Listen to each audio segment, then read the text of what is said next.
नमस्कार, बहुत स्वागत है आपका डेली 24 भारत में। मैं हूं आपके साथ अनीता शर्मा। शुरुआत करते हैं देवभूमि स्पेशल की।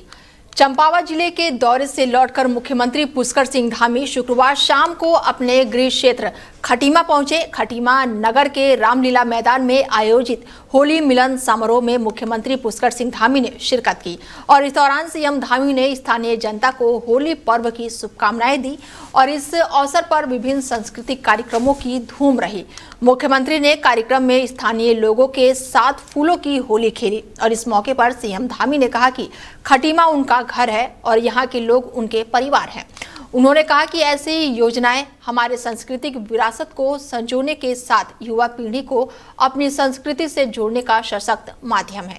सीएम पुष्कर सिंह धामी खटीमा रामलीला मैदान में आयोजित होली मिलन समारोह में शामिल हुए। भारी संख्या में लोग मुख्यमंत्री पुष्कर सिंह धामी के साथ होली खेलने पहुंचे और इस दौरान कई तरह के उत्साह और उमंग का माहौल भी देखने को मिला। मुख्यमंत्री ने होली मिलन समारोह में शिरकत करते हुए लोगों के साथ उत्सुकता और साथ ही उत्सव की खुशी को साझा किया। मुख्यमंत्री ने पारंपरिक कुमाऊं होली, सशस्त्री होली और थारू होली गायन में सहभागिता करते हुए उपस्थित लोगों को होली की शुभकामनाएं दी।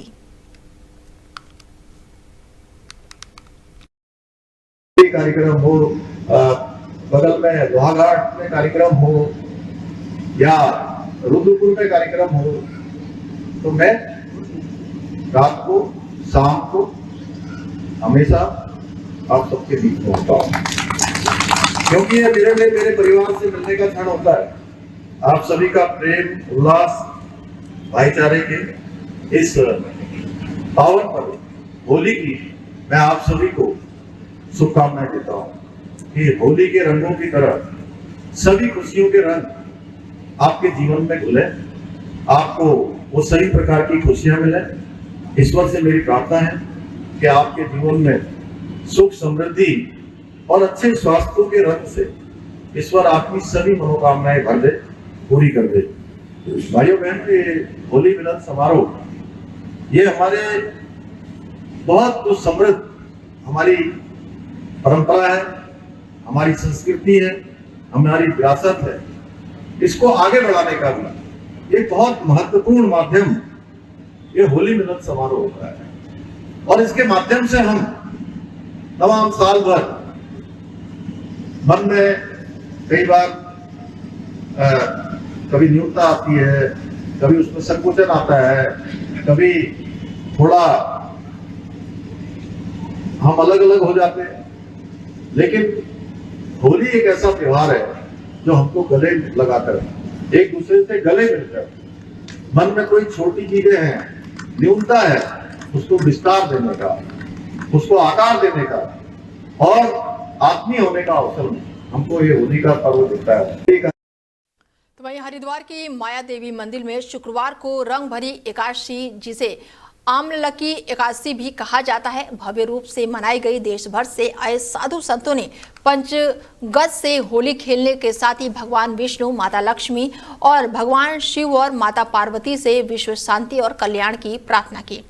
कार्यक्रम की अध्यक्षता जगत गुरु शंकराचार्य राजेश्वर नंद गिरी महाराज ने की। आयोजन में अखिल भारतीय अखाड़ा परिषद और मानस देवी ट्रस्ट के अध्यक्ष और श्री निरंजनी अखाड़े के सचिव श्री महेंद्र रविंद्रपुरी महाराज और जूना अखाड़े के अंतर्राष्ट्रीय संरक्षण और अखिल भारतीय अखाड़ा परिषद के महामंत्री श्री महंत हरिगिरी महाराज भी मौके पर उपस्थित रहे।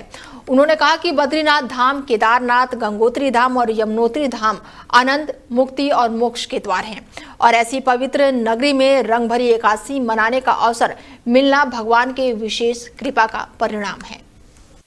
तो वहीं दिल्ली देहरादून हाईवे के किनारे लगी लोहे की प्लेटों और दीवारों पर ये सड़क मुसलमानों के लिए नहीं है लिखने का मामला सामने आया है, जिसके बाद से NHAI के इंजीनियर की शिरकत पर पुलिस ने अज्ञात लोगों के खिलाफ मुकदमा दर्ज किया है और इसके साथ ही उन शब्दों को मिटा दिया गया है और इस घटना का जो वीडियो है सोशल मीडिया पर वायरल हो रहा है। यूपी और उत्तराखंड के बॉर्डर पर कुछ लोगों ने हाईवे की प्लेटों और दीवारों पर पेंट से लिखा है और इसके साथ ही ये वीडियो तेजी से वायरल हो रहा है। एक युवक जो है वो फोन से वीडियो बनाता हुआ नजर आ रहा है, जिसके बाद से हिंदू रक्षा दल के राष्ट्रीय अध्यक्ष पिंकी चौधरी का बड़ा बयान निकलकर सामने आया है। सभी भाइयों को जय श्री राम। सभी भाइयों को एक बात बतानी चाहता हूं, दिल्ली देहरादून हाईवे जो बना है उस पर हमारे कार्यकर्ताओं ने लिखा है कि मुसलमानों के लिए सड़कें नहीं है, और उन्होंने बिल्कुल ठीक लिखा है। आपको ये जानकारी होनी चाहिए कि इस देश में कितने प्रतिशत मुसलमान हैं और कितना वो टैक्स दे रहे हैं।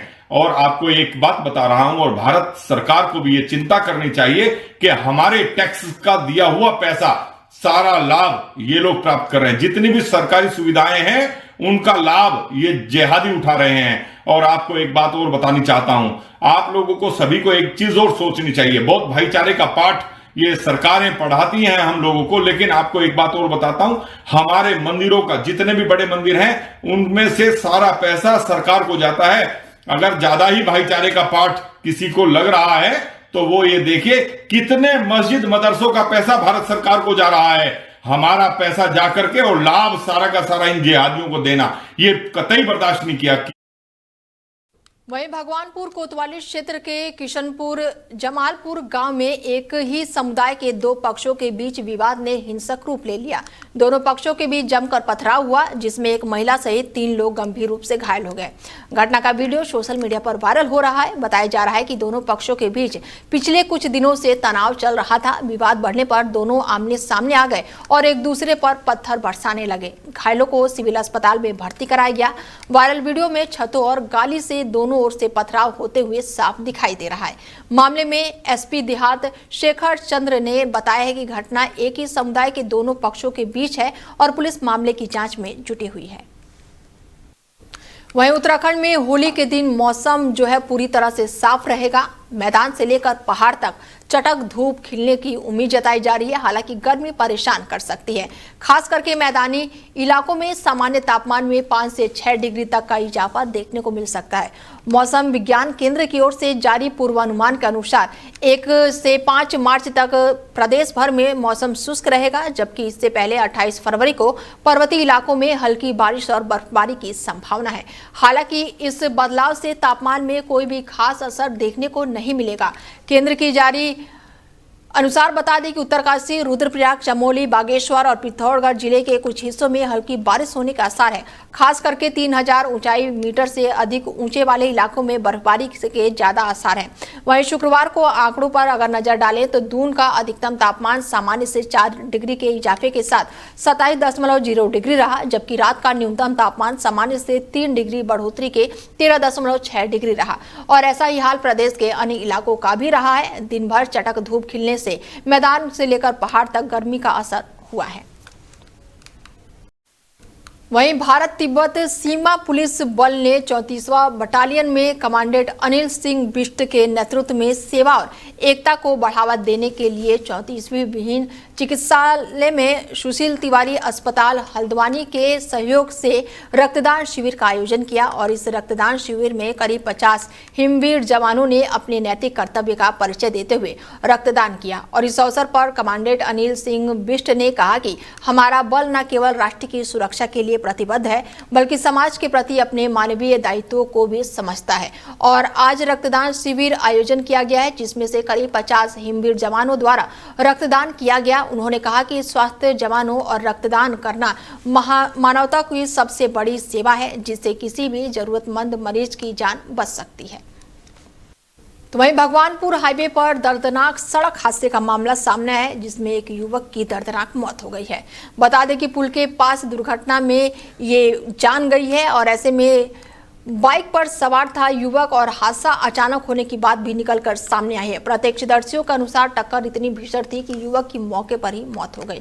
सूचना मिलते ही पुलिस मौके पर पहुंची और कानूनी कार्रवाई शुरू कर दी। पुलिस ने शव को कब्जे में ले लिया है और पोस्टमार्टम के लिए भेज दिया है। पुलिस दुर्घटना के कारणों की गहनता से जांच में जुटी हुई है।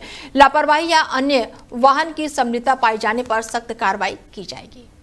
वहीं नेता प्रतिपक्ष यशपाल आर्य ने जनता को संबोधित करते हुए कहा है कि विपक्ष ने वन क्षेत्रों में बसे गांव को लेकर सरकार पर गंभीर आरोप लगाए। विपक्ष ने न्यायालय का सम्मान जताते हुए सरकार से प्रभावित लोगों के अधिकारों की रक्षा की मांग की है। विपक्ष ने घोषणा की है कि 9 मार्च से शुरू होने वाले विधानसभा सत्र में यह मुद्दा पूरी मजबूती से उठाया जाएगा। साथ ही भ्रष्टाचार, बिगड़ती कानूनी व्यवस्था, बेरोजगारी, स्वास्थ्य और शिक्षा की बदहाली और आपदा प्रभावित क्षेत्रों को अनदेखी को लेकर भारतीय जनता पार्टी सरकार पर तीखा सवाल भी खड़े करने को लेकर पूरी तरह से तैयार है। देखिए, सरकार संवेदनहीन जरूर है, लेकिन हमारी जो दायित्व है, जो हमारी जिम्मेदारी है, प्रखरता के साथ, मजबूती के साथ बापूराम की आवाज़ को, विद्युत की आवाज़ को, आपका मालदन चौड़ की आवाज़ को और जो पिंडर घाटी की आवाज़ को, सब ये वन क्षेत्र में बसे हुए गांव हैं, बस्तियां हैं, आबादी बढ़ चुकी है।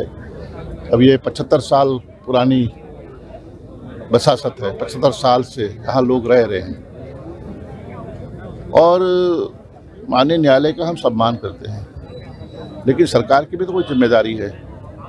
सरकार ने आज तक सुध नहीं ली है, कोई प्रभावी कदम नहीं उठाए हैं। सदन हमारे लिए एक अवसर है। 9 मार्च से सदन आहूत किया गया है।